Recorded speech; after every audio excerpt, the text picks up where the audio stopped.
How's it going everyone, and welcome back to a brand new Star Wars Battlefront 2 video. And in today's video we're going to be ranking Battlefront 2's vehicles from worst to best. Now this will of course include the new vehicles we were given on Geonosis, like the ATTs and the Stab Speeders. So it's going to be an interesting ranking to say the least. Now before we dive into the ranking, I once again just want to extend out a big thank you to all of you. The past 2 weeks have been just the best we've ever had here on the channel, and it's nothing without the support that you guys give out. 20,000 subscribers before the end of the year is still very reachable, which is just insane. So again, a big thank you to all of you. But anyway, getting into the video, there are a ton of vehicles in Battlefront 2. Some of them are very good and some of them are just about useless. They can swing the tide of battle in a second, or they can one-hit you when you've just gotten yourself a hero and plummet you into a falling pit of depression. So I was really excited to rank off the vehicles in Battlefront 2 for this video, and I think I've conjured a list together that is fair, although not everyone will agree with it. Now also keep in mind, this video does not include starfighters. But anyway, let's get started, and getting into it, we have the X34 Lance Speeder at number 14. Now, it was hard to rank any vehicle as the worst in the game because I think there's a few that are pretty bang average, but the Land Speeder, I swear I've only gotten a handful of kills with this thing. Like, it looks cool and I'm really happy it's in the game and it adds a little more diversity to Mos Eisley. But man, I just don't think this thing is effective enough to warrant getting off the bottom of this list. If you as a player can get a decent amount of kills with this, then, I mean, fair play to you, but for me, it's going to remain as the worst vehicle in Battlefront 2. So moving on to the number 13 spot, we have the Ewing. Now, I don't know if it's just me, but I kind of forgot the Ewing was actually in the game. The time you can use it is extremely limited, which is pretty disappointing, but it does give a bit of a nostalgia throwback to the Scarif DLC in Battlefront 2015, which is obviously the first time we saw the Ewing in Battlefront. So I mean, that was enough for me to keep it off the bottom of the rankings. But if you're not a fan of vehicles on rails, it's probably not going to sit very well with you. But again, for me, this one isn't all that bad. I just wish we got to see more of it. So on to number 12 now, we have the Speeder Bike. So the Speeder Bike is an interesting one. They are pretty powerful when they are used right. But the moral of the story is they are an absolute nightmare to control, particularly when on indoor and you have trees every 5 meters. It's so easy to die from crashing that you tend to do more damage to yourself than you actually do to your enemies. So pretty much short and sweet, that is why it is at number 12, and at number 11 we have the Bark Speeder. So I've kind of ranked these two together, but I gave the Bark the edge because of how good it looks. Both speeders suffer from the exact same problems. They are ridiculously hard to control, and the aiming with these things is a bit of a problem still. You aim at enemies and it's like just something does its best for you to miss when you're aiming. I don't know what it is, but I think these things are powerful, but given how awkward they are to use, I couldn't put them in the top 10. But cracking the top 10, and at number 10 we have the LUIV on Starkiller Base. Now these things are a pretty mixed bag to say the least.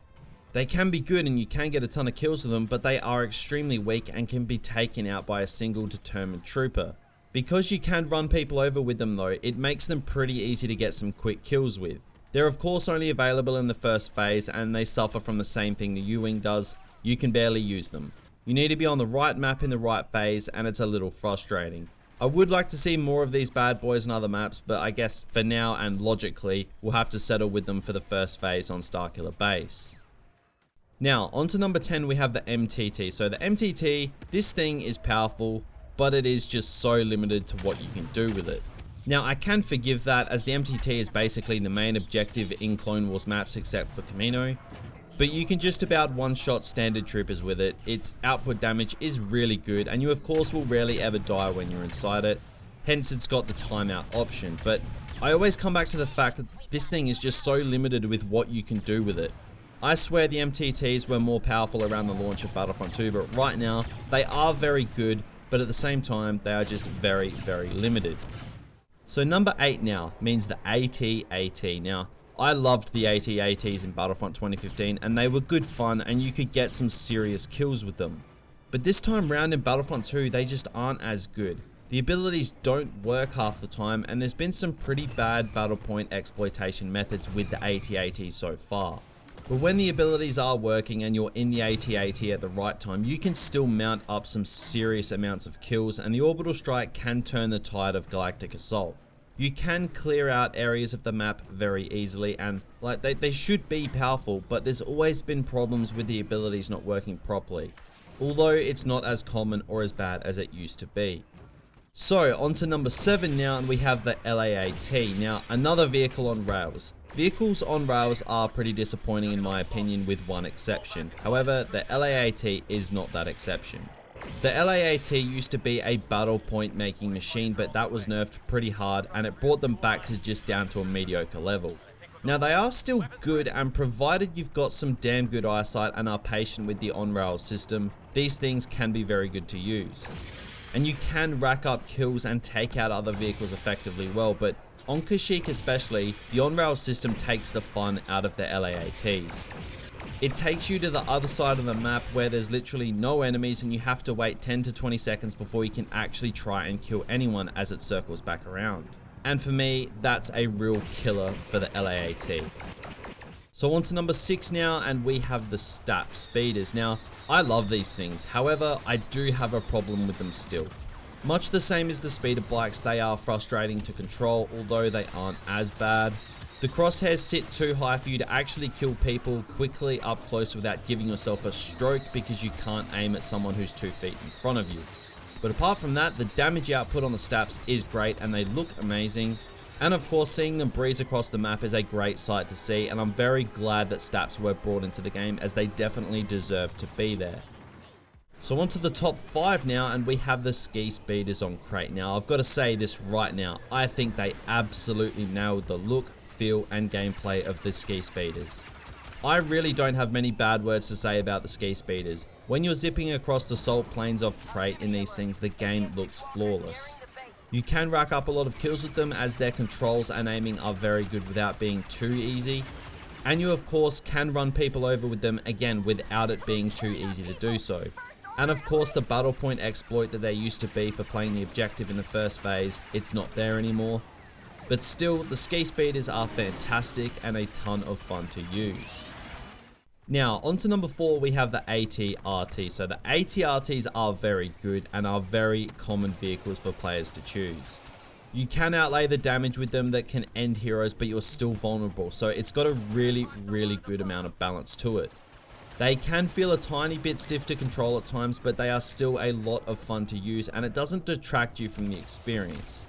I was honestly really happy to see this be a part of Battlefront 2, and at the same time I'm glad that they are very useful on the Clone Wars maps.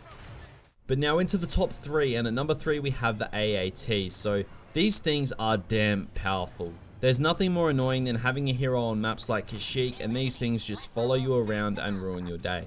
They can also shoot LAATs out of the sky with absolute ease. Now when you're walking around Theed and turn a corner to see one of these, you know it's time to hightail somewhere else. They live up to their name of Armored Assault Tank. They can outlay a ton of damage and they take some serious effort to kill. But at the same time they are balanced and are worth a good amount of battle points to tempt you in choosing one of these instead of going for a hero. Both options are good options. But now, just missing out on top spot, we have the ATTEs. So one of the new additions to Battlefront 2's vehicle list, it's a damn good vehicle. It's powerful, it's not exactly easy to destroy, and obviously takes a fair number of determined enemies to bring it down. But I think the fact that these were highly sought after vehicles for Battlefront fans, and that they are now in the game, carries them to a fan favourite status. I like how heavily involved with the objective the ATTEs are on Geonosis. And the fact there's multiple on the map at once just gives the Geonosis vibes a real kick. The abilities are good, you can ruin a hero's day, and they are good fun to use. Everything you want of a vehicle in Battlefront 2 is right there. But taking out the crown as the best vehicle in Battlefront 2, it goes to the ATST. So the ATST is a pretty iconic vehicle, and it does live up to everything you'd hope it would be in Battlefront 2. Whether you're tearing it up with the First Order ATST on Crate, or on any of the original trilogy maps for the Empire, these things can tear it up and can literally turn the tide of a game with just a few blaster bolts. They can be overwhelming in some phases on certain maps for the enemy team, but it goes to show just how dangerous they are. When you run into one of these on basically any map, you kind of just accept death. ATSTs were always going to be a big part of Battlefront 2, and if they were bad, it would be really disappointing, but gladly that is not the case, and if you ask me, once again, I believe the ATST is without a doubt the best vehicle in Star Wars Battlefront 2. But that is of course my opinion, and I'm sure yours is completely different to mine, so be sure to put in the comments below what you think the best vehicle is in Battlefront 2. I would really like to know what you guys deem to be the best, as this is again a massive topic of opinion, so I'm interested to see what you guys are going to say about it. But anyway guys, I hope you enjoyed this video. If you did, then be sure to slap a like to show your support, and as always subscribe to the channel if you are new for more Battlefront 2 videos just like this one. But that pretty much brings this video to an end, so thank you all for watching, and as always I'll see you guys all again real soon.